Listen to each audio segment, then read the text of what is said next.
Hello.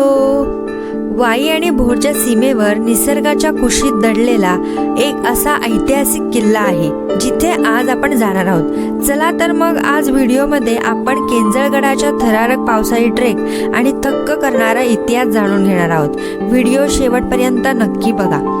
चहूबाजूंनी कोसळणारा मुसळधार पाऊस, अंगाला स्पर्श करून जाणारे पांढरे शुभ्र ढग आणि डोळ्यासमोर हिरवेगार डोंगर आणि कोसळणारे धबधबे, हा कोणत्याही परदेशातला सीन नाही तर हा आहे आपल्या महाराष्ट्रातील सह्याद्रीचा गड किल्ला केंजळगड.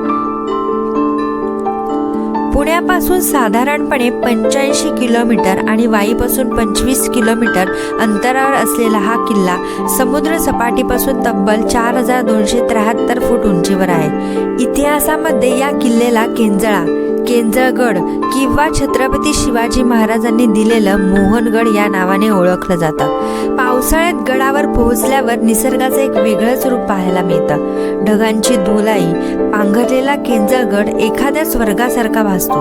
वारा आल्यावर जेव्हा धुकं बाजूला होतं तेव्हा गडावरून खालचा धूम धरणाचा बॅकवॉटर, समोरच असलेलं रायरेश्वर पठार आणि कमळगड, रोहिड्याचे डोंगर पाहताना डोळ्याचे पारणे फिटते. पण केंजळगड एक सुंदर निसर्गासाठीच प्रसिद्ध नाही तर या गडाचा इतिहासही तितकाच पराक्रमी आहे. 12व्या शतकात शिलाहार वंशाच्या भोज राजानं हा किल्ला बांधला. पुढे हा किल्ला विजापूरच्या आदिलशहाच्या ताब्यात गेला.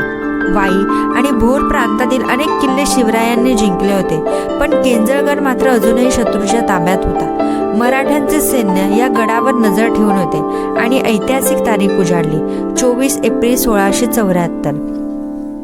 छत्रपती शिवाजी महाराज जेव्हा चिपळूणच्या मोहिमेवरून परतत होते तेव्हा त्यांनी एका रात्रीत केंजळगडावर अचानक छापा टाकण्याचा बेत आखला. मुसळधार पाऊस आणि रात्रीच्या अंधाराचा फायदा घेत मराठ्यांनी मावळ्यांनी गडावर चढाई केली. आदिलशाही किल्लेदार गंगाजी विश्वराव किर्दीत या लढाईत मारले गेले आणि महाराजांनी केंजळगडावर भगवा फडकवला. महाराजांनी या किल्ल्याचे महत्त्व ओळखून याचे नाव मोहनगड असे ठेवले. पुढे पेशवे काळातही या गडाचा वापर राहिला आणि शेवटी 1818 मध्ये या इंग्रजांनी गडाचे दरवाजे तोडून टाकले.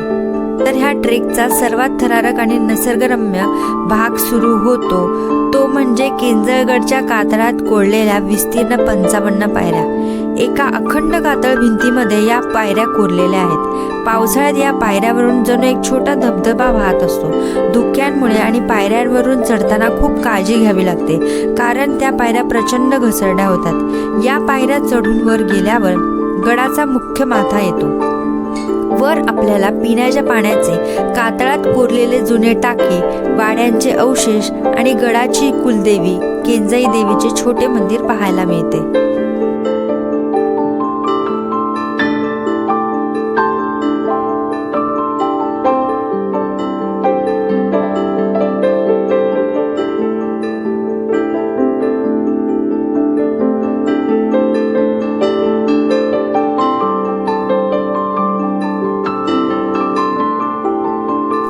तुम्हाला हा केंजळगडचा पावसाळी नजराणा आणि इतिहास कसा वाटला कमेंट करून नक्की सांगा. व्हिडिओ आवडला असेल तर लाईक, शेअर आणि सबस्क्राईब करायला विसरू नका. थँक्यू.